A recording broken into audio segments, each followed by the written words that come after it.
Good morning, dear children. I hope you all are fine. So today we will start chapter 7 and the chapter name is The Duck and the Kangaroo. And this chapter is written by Edward Lear. Is it? So before starting the discussion of this chapter, I want to give you the introduction of it. And the introduction is, in this simple fable, dear student, fable means short story in which anyone describes about the animals. Means एक ऐसी छोटी सी कहानी जिसमें ज्यादातर animals के बारे में बताया जाता है. इन दिस सिंपल फैबल, इस एक साधारण सी शॉर्ट स्टोरी में Edward Lear introduces two animals belonging to two different domains. Means जो राइटर हैं इसके एडवर्ड लियर, वो इंट्रोड्यूस करते हैं टू एनिमल्स को, दो जानवरों को, belongings to different domains. Means ऐसे टू एनिमल्स जिनकी बिलोंगिंग्स, जिनकी हैबिटेंट जो है वो बिल्कुल डिफरेंट है. The water animal the duck finds her world quite boring.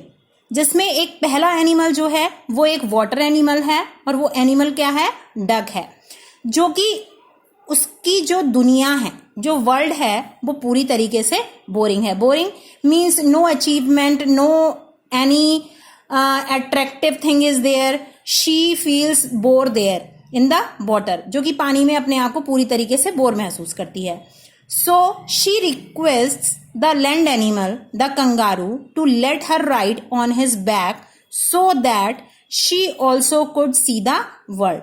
तो क्या होता है कि इसलिए शी मीन्स डक जो है वो लैंड एनिमल, जमीन पर रहने वाले उस एनिमल मीन्स कंगारू.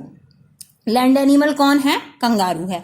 कंगारू से रिक्वेस्ट करती है कि वो उसको अपनी बैक पर मीन्स पीठ पर बैठा करके उसको राइड कराए, उसको घुमाने ले जाए. That she also could see the world, क्योंकि जिससे क्या होगा कि वो भी इस दुनिया को देख सकेगी. The kangaroo seems to be reluctant. जो कंगारू है, reluctant means unwilling and हेस्टिटेंट.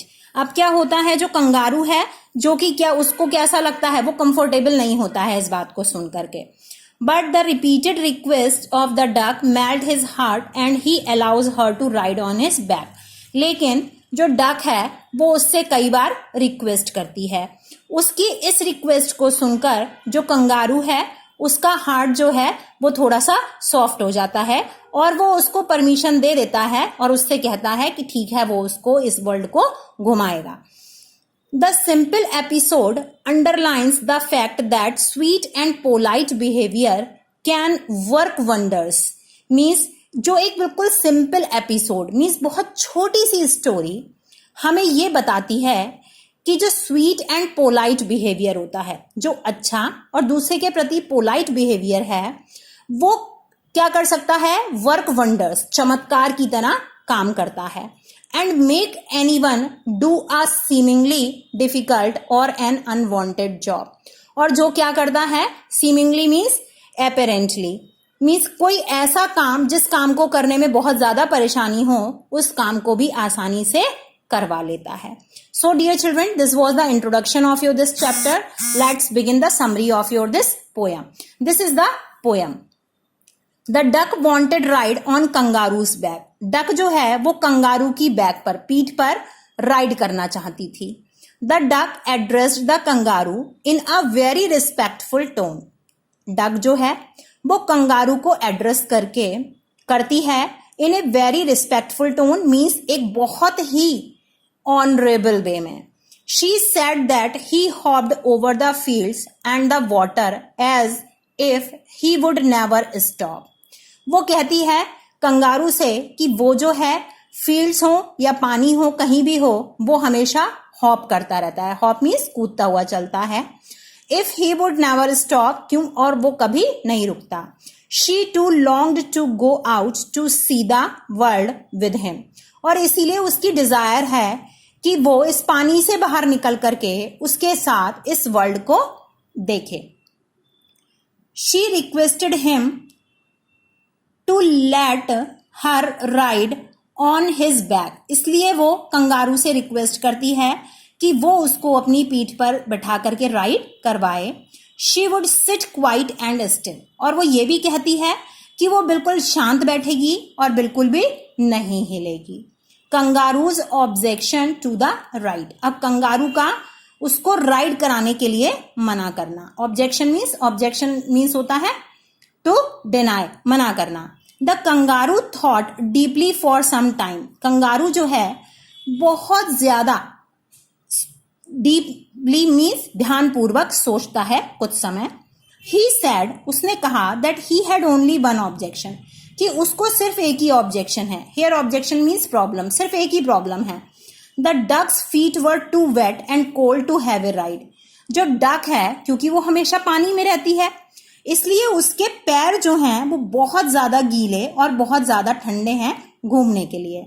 They were sure to trouble him, और उसके जो ये फीट हैं जो कोल्ड और कैसे हैं, वेट हैं, ये जरूर उसके लिए परेशानी खड़ी करेंगे. He might get rheumatism that is cold due to them, rheumatism means cold, और वो कहता है कि उसे निश्चित जो है वो श्योर है इस बात के लिए कि इस कंडीशन में अगर वो डक को अपनी पीठ पर बिठाएगा तो उसको क्या हो जाएगा, कोल्ड हो जाएगा. The duck offer to help the kangaroo, अब डक जो है वो कंगारू की हेल्प करने के लिए उसको ऑफर करती है, वो कहती है कि वो कंगारू की मदद कर सकती है इस बारे में. The duck told him that she had got 4 pairs of worst socks, अब डक जो है वो कंगारू से कहती है कि उसके पास स्पेयर में 4 पेयर्स ऑफ सॉक्स रखे हैं. She had also bought a cloak to protect herself from the cold, cloak means you can say overcoat. अब वो ये भी कहती है कि उसने एक जो है क्लोक भी अपने आप को ठंड से बचाने के लिए खरीद रखा है. She would also smoke A cigar every day, और वो जो है हर रोज सिगार भी पीती जाएगी. She would follow his advice faithfully, और जो कुछ भी एडवाइस कंगारू डक को देगा वो उसको बहुत ज्यादा पेशेंटफुली सुनेगी और उसको फॉलो करेगी. The kangaroo agreed to duck's proposal, और कंगारू जो है वो डक के उस प्रपोजल को एग्री कर लेता है, उससे सहमत हो जाता है. The kangaroo agreed to let the duck ride on him, अब कंगारू इतनी बात सुनने के बाद डक को अपनी पीठ पर बिठाकर घुमाने के लिए तैयार हो गया. The duck came and steadied herself on the tail of the kangaroo, अब duck came, the steadied means hurriedly, duck जो है वो आई और बहुत जल्दी से उसने अपने आप को कंगारू की पूंछ पर बैठा लिया, मीन्स वो खुद बैठ गई. They hopped the whole world 3 times, और इस तरह कंगारू ने उस डक को होल वर्ल्ड को 3 बार घुमाया. बोथ वर वेरी हैप्पी, दोनों बहुत ज्यादा खुश थे. Now the explanation according to the stanza wise, dear children. First stanza, in this the poet describes about the expressions of the duck. The duck expresses wonder at the way the kangaroo hops around the world. अब duck जो है वो अपना wonder means होता है astonishment, means जो आश्चर्य है उसको वो express करती है. कैसे? क्योंकि कंगारू जो है वो हॉप कर सकता है, कूदता हुआ चलता है, और वो इस तरह पूरी दुनिया को देखा था उसने. She is amazed, वो बहुत ज्यादा amazed थी, and a terrible bit jealous of the way the kangaroo manages to travel over the fields and water, and his fun-filled travel seems endless. अब क्या होता है, जहां वो एक तरफ बहुत ज्यादा अमेज्ड है, सरप्राइज्ड है, वहीं डक जो है वो थोड़ी सी कंगारू से जलन भी रखती है. क्यों रखती है? क्योंकि वो ये सोचती है कि कंगारू एक ऐसा एनिमल है जो फील्ड्स में भी ट्रैवल कर सकता है और पानी के अंदर भी, और ये सारी जो ट्रैवलिंग्स हैं वो उसको ऐसा फन देती हैं जिसका कोई भी एंड नहीं है. It seemed to the duck as though the kangaroo would never stop, और वो क्या कहती है, ऐसा लगता है कि डक सोचती है कि कंगारू जो है कभी भी नहीं रुकेगा. She compares her dull and monotonous life in the dreadful pond to the kangaroo's joyous rides and expresses her fervent desire to see the world beyond the pond. अब क्या है, she means डक जो है वो अपने आप को, जो उसकी खुद की लाइफ है, उसको कंपेयर करती है कंगारू की लाइफ से. वो क्या सोचती है कि उस ड्रेडफुल पॉन्ड में रह करके, ड्रेडफुल मीन्स इंजॉयलेस, पॉन्ड में रह करके उसकी लाइफ पूरी तरीके से विदाउट कलर्स, बेरंग हो गई थी। जबकि दूसरी तरफ कंगारू की जो लाइफ है, कंगारूज जॉयस राइड्स, और दूसरी तरफ कंगारू की लाइफ कैसी है, जॉयफुल है। And expresses her fervent desire to see the world beyond the pond, और अब उसकी एक्सट्रीम डीप डिजायर है, एक ख्वाहिश है, इच्छा है, जो कि उस दुनिया को देखना चाहती है जो कि उस पॉन्ड के बाहर है। At the end of the stanza the duck expresses her desire to travel the world once more, और इस स्टैंजा के लास्ट में डक एक बार फिर से अपनी डिजायर एक्सप्रेस करती है, अपनी फीलिंग्स एक्सप्रेस करती है कि वो एक बार इस वर्ल्ड को ट्रैवल करना चाहती है, घूमना चाहती है। Next is paragraph 2, stanza 2। Here the duck comes to the point and requests the kangaroo to give her a ride on his back. इस स्टैंजा में पोइट बताते हैं कि किस तरह डक जो है वो कंगारू से रिक्वेस्ट करती है। डक कंगारू के पास जाती है और कंगारू से रिक्वेस्ट करती है कि वो मीन्स कंगारू डक को अपनी पीठ पर बिठाकर जो है राइड करवाए, घुमाए। She tries to convince the kangaroo by promising him that she would not be a menace during the rides. Menace means problem. अब वो बहुत ज्यादा कोशिश करती है कंगारू को मनाने की कि वो उसके प्रॉमिस को मानेगी। वो उससे प्रॉमिस करती है दैट कि she would not be menace during the rides, वो जब भी घूमने के लिए जाएंगे वो उनके लिए कोई भी परेशानी नहीं खड़ी करेगी। शी सेज दैट, और वो कहती है कि she would sit absolutely still and utter not a single word. वो कहती है कि वो बिल्कुल absolutely mean perfectly still, means बिल्कुल एक जगह स्टैचू की तरह बैठेगी, बिल्कुल नहीं हिलेगी। And utter not a single word, और एक शब्द भी नहीं बोलेगी। But for quack all through the day, और जो है वो क्वैक भी नहीं करेगी पूरे दिन। Then the duck dreams of all the fun they would have as they travel to Dee and Jelly, वोली and to various other magnificent places over the land and over the sea. और उसके बाद जो है वो duck कहती है कि उसका सपना है कि वो बहुत ज्यादा मस्ती करे, वो बहुत ज्यादा घूमे। कहाँ घूमे, डी एंड जेली, वॉली में, एंड बहुत सारे दूसरे मैग्निफिसेंट मीन सुपर प्लेसेस पर जो उसने अभी तक नहीं देखे थे, चाहे वो लैंड पर हो या फिर सी में। At the end of this stanza as well, और इस स्टैंजा के लास्ट में भी the duck repeats her refrain and pleads with the kangaroo to give her a ride on his back. यहाँ पर डक फिर से अपनी उसकी जो रिक्वेस्ट है, रिफ्रेन रिक्वेस्ट है, उसको रिपीट करती है और उससे प्लीड्स मीन्स अगेन उसको जो है क्या करती है, बाव करती है कि कंगारू उसको अपनी पीठ पर बिठा करके एक बार राइड जरूर करा दे। This is completed passage 2। Now stanza 3। The kangaroo is thoughtful upon hearing his friend's request and says the matter needs to be carefully thought over. अब कंगारू जो है बहुत सोचता है अपने फ्रेंड की रिक्वेस्ट को सुनकर, और उससे कहता है कि उसे थोड़ा सा समय चाहिए इस पे बहुत ध्यानपूर्वक सोचने के लिए। The idea of taking the duck around the world on his back actually appeals to him, but for one hindrance that makes him hesitate to accept the proposal. Duck जो कि अपने फ्रेंड कंगारू से बार बार request करती है कि वो उसको अपनी पीठ पर बिठा करके इस वर्ल्ड को ट्रैवल कराए, ये आइडिया उसको जो है कहीं ना कहीं ये अपील करता है उससे कि कंगारू अपने फ्रेंड डक की रिक्वेस्ट मान ले। पर एक पॉइंट है जिसपे वो उसके प्रपोजल के बारे में सोचने से रुक जाता है। He is reluctant to share his fear with the duck, but goes on to tell her that her feet, which are extremely wet and cold, would give him co-matters. अब क्या है, reluctant means I told you earlier, unwilling and hesitant.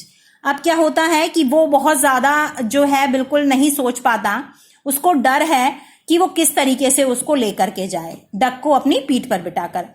But goes on to tell her, लेकिन उसके पास जाता है और कहता है that her feet which are extremely wet and cold, कि उसके पैर जो हैं जो बहुत ज्यादा ठंडे और गीले हैं, would give him rheumatism. Rheumatism means cold, means उसको जरूर जिससे सर्दी हो जाएगी। This was the stanza 3rd। Now stanza 4। The duck has quite made up her mind that she would somehow convince her friend to take her on the pleasure trip and is not willing to let anything stand in the way. अब duck जो कि खुद में बहुत ज्यादा determined है, वो अपने आप में यही सोचती रहती है, अपने माइंड को सेट करती रहती है कि किसी भी कंडीशन में वो अपने फ्रेंड को कन्विंस कर लेगी, तैयार कर लेगी कि वो उसको प्लेजरस ट्रिप पर, मीन्स एक बहुत खूबसूरत ट्रिप पर लेकर के जाएगा और वो उसको मना नहीं कर पाएगा. She tells the kangaroo, वो कंगारू से कहती है, that she had foreseen the problem and had reflected on it thoroughly. She had already bought 4 pairs of thick woolen socks which fit her waved feet very well. अब वो क्या करती है, उससे कहती है कि उसने भी कंगारू की जो प्रॉब्लम उसने बताई उसके बारे में सोचा और उसने उसका एक जो है सोल्यूशन ढूंढ लिया है. उसने ऑलरेडी 4 पेयर्स ऑफ बहुत थिक वूलन सॉक्स खरीद लिए हैं, मीन्स बहुत मोटे वूलन सॉक्स खरीद लिए हैं जो कि उसके वेव्ड फीट पर पूरी तरीके से फिट आएंगे. And she had also bought a cloak to keep her warm on the journey. और उसने एक क्लॉक मीन्स ओवरकोट भी खरीद लिया है जो कि उस पूरी जर्नी में उसको बहुत ज्यादा गर्म रखेगा. Along with these, और इन सब के साथ, the duck had bought cigars that she would smoke on a day. और उन सब चीजों के साथ डक ने कुछ सिगार भी खरीद ली हैं जो कि वो एक दिन में एक स्मोक करेगी. All this she had done to be able to travel the world with her dear friend. और ये वो सारी चीजें हैं जिनके साथ वो अपने फ्रेंड के साथ में इस वर्ल्ड में ट्रैवल करेगी. The kangaroo whom she loved so dearly. Kangaroo के साथ जिसको कि वो सबसे ज्यादा प्यार करती है. Now this was the stanza 4. Now this is the last stanza, stanza 5. The kangaroo is satisfied when he hears this and all his fears are laid to rest. अब कंगारू जो है वो पूरी तरीके से सेटिस्फाई हो जाता है, मान जाता है जब वो ये सारी बातें सुनता है. किसकी? डक की. और उसका सारा फियर जो है वो पूरी तरीके से गायब हो जाता है. But he cautions the duck and tells her to sit tight at the end of his tail. अब क्या करता है, लेकिन वो डक को चेतावनी देता है, सावधान करता है कि डक जो है वो कंगारू की टेल के बिल्कुल लास्ट में उसको कस के पकड़कर बैठे. And to be firm and steady, और बहुत जल्दी के साथ में टाइटली पकड़ करके बैठेगी, so that she does not fall off as they roamed the distant lands in the pale light of the moon. तो वो कहता है कि इस तरीके से वो उसकी पीठ पे से बिल्कुल भी नीचे नहीं गिरेगी और वो बहुत दूर दूर तक बहुत आसानी से चंद्रमा की रोशनी में बहुत अच्छी तरह घूम पाएंगे. With all preparations in order the two friends set out on a blissful voyage. और ये सारी प्रिपरेशन करने के साथ में वो दोनों फ्रेंड जो हैं एक बहुत ही इंजॉयमेंट जर्नी पर आगे निकल गए. No one could have been as ecstatic as these two friends as they traveled around the world 3 times. और इस तरह इन दोनों फ्रेंड्स ने साथ मिलकर के 3 बार होल वर्ल्ड मीन्स पूरी दुनिया की सैर की, ट्रैवलिंग की. I hope you will understand this poem well. आपको ये पोएम बहुत अच्छी तरह समझ आई होगी. God bless you all.